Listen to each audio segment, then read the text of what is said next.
the meat. The MCU.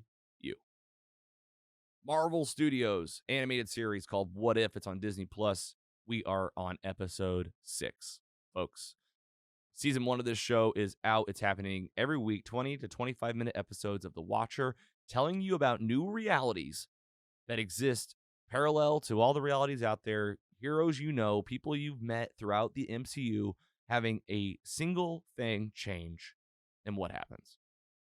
Title of this one is What If Killmonger Rescued Tony Stark? 34 minutes, an American soldier called Killmonger rescues Tony Stark when his Humvee is attacked in Afghanistan. Folks, this episode was awesome.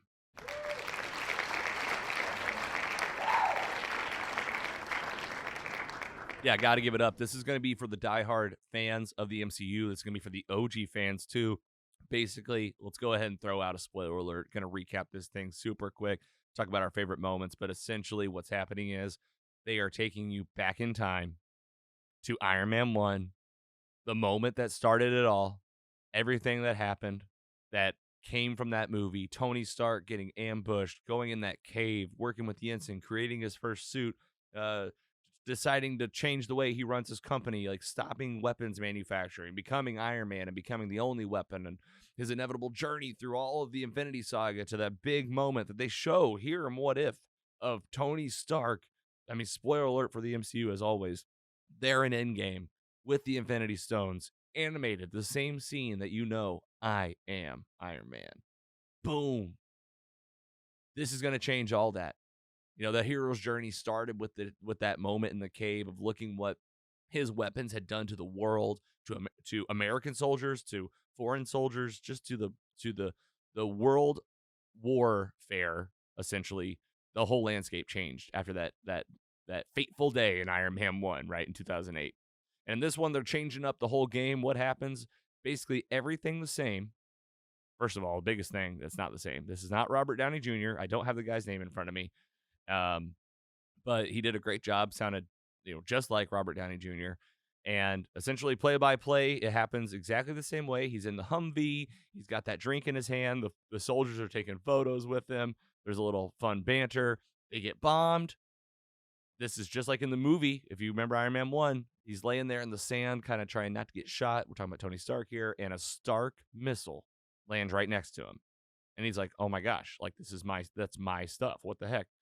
And right then, before in the movie, it explodes. Now, here's the big difference, folks. Killmonger, enter him. Yeah, we're talking about, if you haven't seen Black Panther, I'll just say spoiler alert for that movie, because this is essentially, you're going to get a huge piece of that storyline mixed in to the Iron Man story.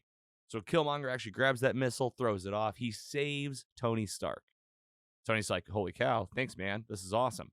Let's be friends. They go back to town, and you guys remember the infamous I am Iron Man scene, right? When he's at the press conference, he just decides, I'm going to do this. Well, none of that has happened. In this world, he didn't go through the hardship of being in the cave. Like, he got bombed, but it didn't quite scare him enough. Instead of like shutting down his weapons manufacturing, instead what he does is he makes Killmonger this, I guess publicly known to everyone as he's a mercenary, but he's like really like special ops soldier. So like he's just a regular soldier kind of to the public, right? He's not like, and people like know who he is. He's on record. It all checks out. Tony makes him the head of security, like pretty much just brings him right into the company. And very quickly they become friends and working on like side projects where Killmonger's like, it'd be cool if we, had something to fight back with. And I have like a little projects of mine that I want to do. And it's essentially kind of like the storyline of Iron Man 2 when, you had the drones that were coming and people were you had Whiplash, wanting to make all these drones, and you have an army of drones that just want to go out and kill. We're kind of getting the same thing here, but they're designed by Killmonger. And we also get them powered by vibranium because he's got his vibranium ring. This is the problem I have with the show, is that like it's hard for me to believe that like Tony Stark wouldn't be like sniffing this out so early on. Like, oh, you just have a Wakanda ring. Don't really know why. But Tony's loving it. He's just having fun. He hasn't gone through what he went through the first time. So he's still kind of that young, arrogant Tony Stark, just looking to do fun stuff and be a billionaire. But we do get some really big nostalgia vibes in this. We get Tony Stark in the lab making stuff. The only difference is it's with Killmonger, and they do it. They make these drones. Tony ends up making um, Killmonger, I think, like COO or something of the company, like definitely like a big role. Um, like even like past head of security, I feel like, who who's pissed about that head of security job. Happy he's in this. I believe that was John Favreau. We also get Pepper Potts. It was not Gwyneth Paltrow. We also get Obadiah. You might remember Jeff Bridges in the first Iron Man film being like Tony's mentor, his dad's best friend, gone evil, kind of just gone insane. And but it's not Jeff Bridges either. This is another actor. Now the guy did pretty good, but you could just kind of tell. And I looked it up afterwards. I don't remember his name. I wish I had those for you guys. And essentially Tony's just going down this path, and Killmonger is playing the same game that we all know about. Like, if you're a diehard MCU fan, what happened in Black Panther, right? I mean, he was this kid in Oakland. His dad gets essentially murdered. He sees a ship leave, and he goes on this path of like trying to find Wakanda. He's going to take it over as the rightful heir. He's going to fight, T'Challa, and try and basically succeeds, becomes a different version of the Black Panther. And man, what an epic movie that is. Gonna have to rewatch that one. And in this one, he's following the same exact plan, except he's just gone a different route. He basically orchestrated not the attack on Tony. He figured out, actually, he outed Obadiah like very quickly. I thought that was kind of funny. Just like, hey, instead of letting the events of Iron Man 1 play out, let's just out him out right now and tell him. But he did intentionally save Tony Stark with this whole plan of getting these drones built and wanting to get them into Wakanda. And how does he do this? He basically convinces General Thunderbolt Ross. I forget that actor's name. I feel like that was him, maybe, but he's in this thing. This is, you've seen this guy from the Incredible Hulk, Civil War, all over the place, and he's even been in some What If episodes. He was in the, What the Avengers Didn't Exist episode, and in this one, he basically agrees with Killmonger that, well, before I'm getting ahead of myself, there's like a middle part where Killmonger goes to get more vibranium from, I forget his name in the MCU, but it's Andy Serkis, and his bad guy. He's like that arms dealer, and he's the guy that's always kind of like going head to head with Wakanda in the Wakanda movie. He gets talked about in, I feel like, Avengers Age of Ultron, right? That's where he loses his arm, actually. Ultron chops his arm off. You guys know who I'm talking about. Andy Serkis is in this episode, and we get that same plant from Age of Ultron, which is just awesome. You see it animated. You're like, I've been here before. It just, everything feels so familiar. And Killmonger gets there, and he's like, give me the vibranium. Show me. Actually, not Killmonger. Colonel James Rhodes, who will inevitably become War Machine, but he's not at this point. He's just a soldier, a general or captain. I forget what he is. He's trying to negotiate with Serkis and says, show me where your vibranium stash is. Opens it up, and right then, Killmonger comes in, takes the vibranium, but kills. He kills James Rhodes right away. Who else shows up? Black Panther, T'Challa. Because this is, again, this Andy Serkis character. I'm really, really blanking on his name. He has like a bad guy name. But he shows up because he's like, this is an enemy of Wakanda. He's been stealing vibranium from us for years. And he's there doing Black Panther stuff. And what does Killmonger do? Uses some kind of stunner gun and kills him. Kills James Rhodes and T'Challa within 2 minutes. And he fakes the whole crime scene, right? And he makes it look like Rhodes killed Black Panther, which is just ridiculous. And it goes back. Pepper's like questioning him. Some people are questioning, well, Tony is no idiot at this point.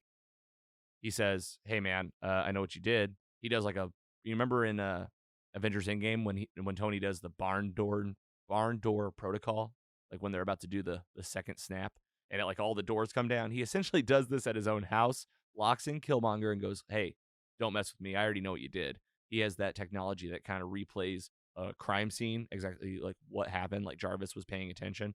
You actually get a Jarvis in this. You get Paul Bettany's voice as Jarvis. Thought that was awesome.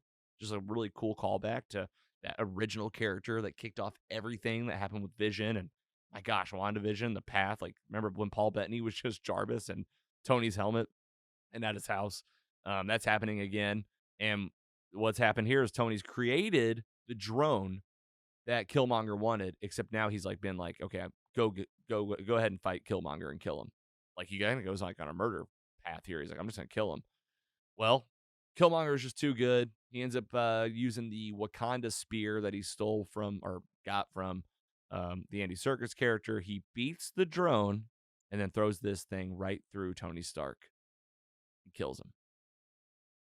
I mean, this guy in the matter of days has killed Tony Stark, James Rhodes, T'Challa, peppers onto him, and it doesn't matter. General Thunderbolt Ross is like, listen, there's a war now between Wakanda and the U.S. government because of the battle that happened with T'Challa and James Rhodes. And Killmonger's like, I have a solution. I'll take my drones in there, and once I'm in, we'll just take down Wakanda and take it over. And essentially, like the general finds out the secret about Wakanda. Killmonger walks right in. He kills, just like he does in Black Panther, the movie. He kills Andy Serkis's character and puts him over his shoulder, carries him in as tribute to say, like, this is an enemy of yours. I'm here, just like he did in the movie. It's like the same thing. The only big difference is T'Challa's already dead, and he killed him.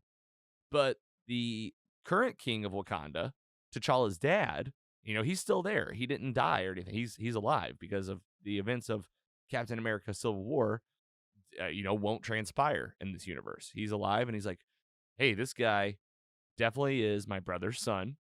He's got the lip tattoo, so he can prove that. He killed our enemy. He basically has inside scoop from the American government, who is showing up here right now with their drones. And what's Killmonger's solution? Hey, let's let them in, because once we let them in, the satellite uplink can't work past the force field. It's all good. And, I mean, the king is like, okay, that's fine. And the queen even is like, okay, I guess. Shuri, she's in this, right? T'Challa's sister. I don't know if that was the actual actress. She's in this one, and she's questioning it. She's like, I don't know if this is legit. Is this guy actually one of us? Does he come here with other intentions? He, of course, has come here with other intentions. He has played everybody so far all the way until the very end. And basically, they let the drones in. T'Challa says, I have bigger plans than this. They do shut down. He has almost like a remote, for your car in his pocket, pulls this thing out, clicks the drones back on to inevitably start this battle that he wants to be the hero of. And Wakanda does win. They destroy all the drones. The king is so impressed with Killmonger that he's like, you're one of us. We need somebody to fight on our behalf and help us with world problems. Let's make you the next Black Panther. So he eats the purple plant. They put him in the ground, just like, if you're familiar with how they make Black Panther, this is how they do it. You eat this stuff, they bury you, and then you go to, I always call it like, usually where you go talk to your dad, Lion King town, like, it's like this part of their culture that like life doesn't end when you die. Well, Killmonger, you get to like travel there when you become the Black Panther. And who was there? T'Challa. And T'Challa's like, we'll be waiting for you. He's like, either you'll pay for this in your life or you'll pay for it in this life. Either way, you're going to pay for this. But essentially, Killmonger gets away with it. Like, he's the Black Panther. It kind of like ends the same way as the first movie, except, there is no T'Challa to stop him in the real world, in the living world. And the last thing that happens, the little glimmer of hope, as the Watcher says, there's always going to be people that pick up the battle, even when some of your heroes have fallen. I say Gwyneth Paltrow, it's not her. Pepper Potts and Shuri are now going to team up and be like, hey, we know for a fact that this guy is, full of shit, and we're going to do something about it. But that's it. Cliffhanger. Credits roll. I'm going to give it up. That was fun.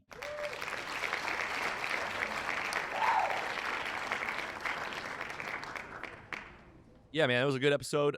Nostalgia overload with the Iron Man call-outs, the old characters, and taking you back to that place and seeing that storyline from Killmonger from Black Panther just integrated into this and like what would happen. So cool. And definitely the cliffhanger component. Again, all of these episodes setting up something. This is now a Black Panther that's like a bad guy that exists in this reality. What will happen? Will we see it in more episodes? Is this all leading to some big what if climax? We actually have some fan mail to feature. We'll before we do that, we can't wait for episode 7. It'll happen next week, and we'll talk about it for sure. Surprise, surprise, our boy Scotty. He's our fan. We'll highlight here, giving us some thoughts on What If. You know, they did release this What If mid-season trailer. I did watch it. It looked pretty cool. Kind of catches you up to where you are, shows you previews of things to come. Scott dropped the link. Scott says, I'm wondering if by the end of the season they start to tie these episodes together to try and make some overarching story significant to the MCU, or as some have now started to call it, the MCM. What is the MCM? Oh, the Marvel Cinematic Multiverse, right? Yeah, makes total sense because this is like getting multiversal crazy everywhere. I'm with you, Scott. I think it's going to be some kind of connection, whether it's all the stories converging or maybe some other bigger MCU ramification. I can't help but think like this comes right after Loki. I say this every single week, but still, where's this going to go? How's it going to connect? We'll let you know. You can find this review with the rest in our preferred watch order. We're revamping this thing every single week. It's crammed full of every MCU title to date. All of our reviews, our connections, and you can find that at mostlysuperheroes.com/MCU. We got a schedule of upcoming titles plus everything that's ever transpired in the Marvel Cinematic Universe. You're a person that is trying to figure out, when do I watch what movie? Oh, what happened in this movie? I need some help recapping myself. You have a friend that's trying to get into the MCU and you don't know where to send them. Now you do. mostlysuperheroes.com/MCU. All right, guys, that's the meat. Let's go ahead and get into what's coming up.